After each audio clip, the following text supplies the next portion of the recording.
Sadar atau tidak, di bulan Ramadan ini rasanya melimpah ilmu. Subuh kajian, zuhur kajian, asar kajian, nanti malam kajian lagi. Nah, masalahnya biasanya dua.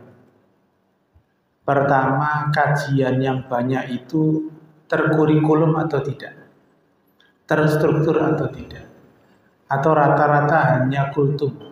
Kultum itu kuliah terserah antum. Jadi ya yang ngomong terserah, yang dengerin juga terserah. Nah, ini masalah. Kalau tidak terstruktur, tidak ada kurikulumnya, ujungnya begitu selesai Ramadan juga tidak lulus apapun. Karena semua dipelajari tapi semua nggak ada ujungnya.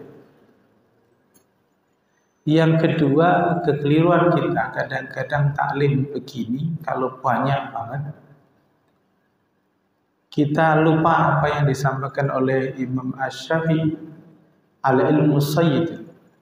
Ilmu itu seperti buruan, binatang buruan. Maka harusnya kita ikat, qayyid siyudaka il kitabah, dengan nulis. Nah, umumnya kita kalau pengajian taklim ini nggak pakai ditulis. Jadi ilmunya ya masuk telinga kanan, keluar telinga kiri. Akhirnya kita sebenarnya tidak siap menerima ilmu, kurikulumnya juga nggak ada.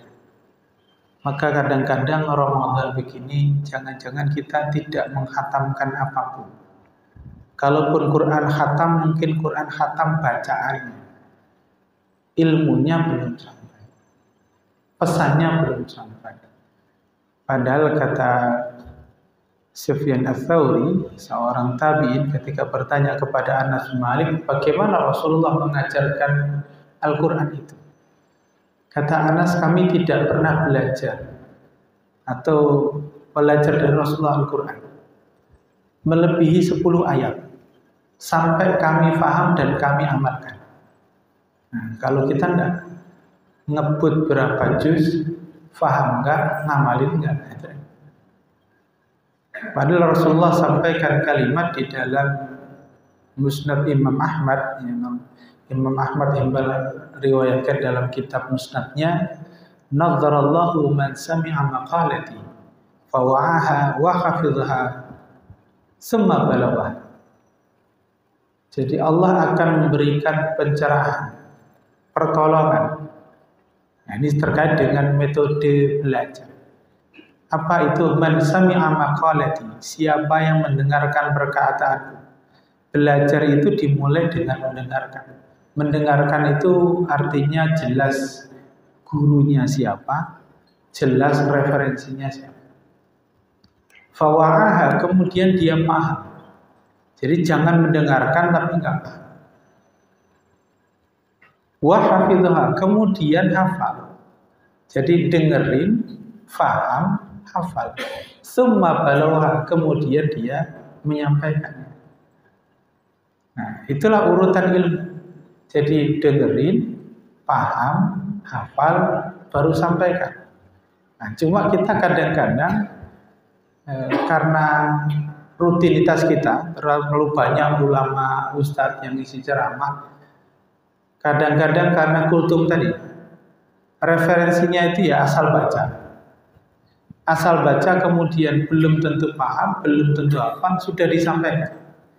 Nah, akhirnya kemudian kita ilmunya itu ilmu sekedar kuping. Jadi ngajinya sekedar dengar-dengar. Kayaknya begini. Kayaknya begini. Makanya tidak boleh sembarangan orang itu menyampaikan ilmu kalau dia tidak paham, tidak hafal. Apalagi baru dengar-dengar. Kenapa begitu? Karena Rasulullah sanjungan kalimatnya, farubba hamilin fikhin laisa bifaqihin wa rubba hamilin fikhin illa man huwa afqahu minhu.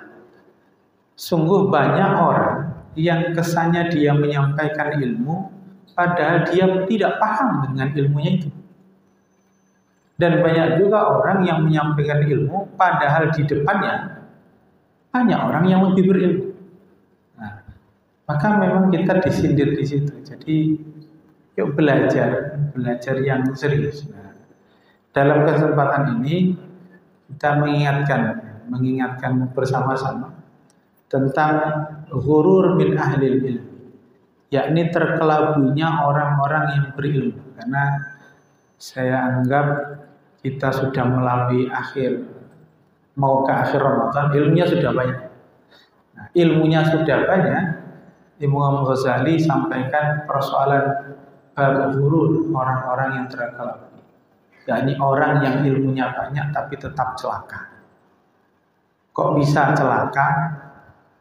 Nah, kata Imam Ghazali, beliau urutkan ada 6 yang ya kalau sempat sampai 6, kalau nggak sempat mungkin 3 atau 4 saja.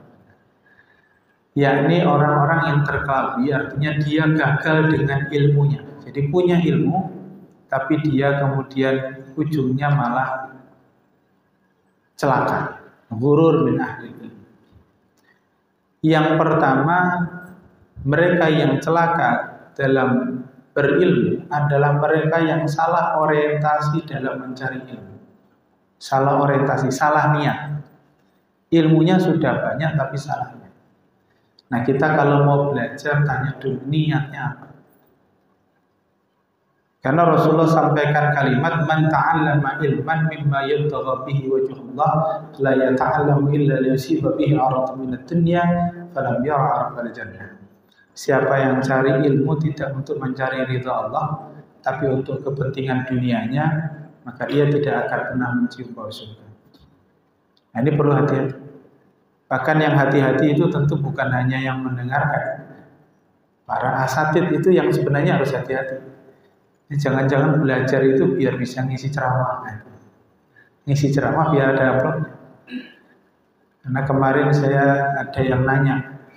Kebetulan yang nanya Ustadz juga. PCP, Ustadz nanti kan Idul Fitri ini kayaknya 2 hari. Nah, kebetulan dapat undangan 2 tempat. Boleh nggak? Saya tanya, kalaupun boleh sebenarnya mau cari apa? Mau cari apa? Mau cari apa? Kalaupun dikatakan apakah pernah Rasulullah mengadakan sholat di tanggal 2 Syawal? Pernah. Karena itu pernah terjadi, kata dalam riwayat di dalam Sahih Muslim itu, bahwa ada seorang kafilah yang datang ke Nabi sore hari bilang kemarin kami sudah lihat hilal. Maka orang itu kemudian tanya apakah betul lihat hilal?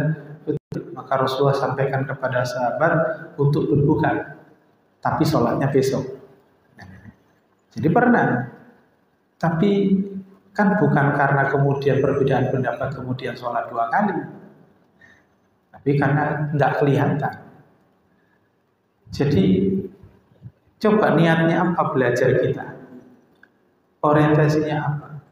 Apalagi kita kalau hari ini mau sekolah, mau kuliah, kursus apapun, bahwa kalau boleh nggak targetnya buat pekerjaan boleh, tapi pekerjaan itu juga wasilah. Pekerjaan itu adalah alat bukan tujuan. Kita itu kadang-kadang hidup ini lupa mana alat, mana tujuan. Bekerja itu bukan tujuan, bekerja itu alat.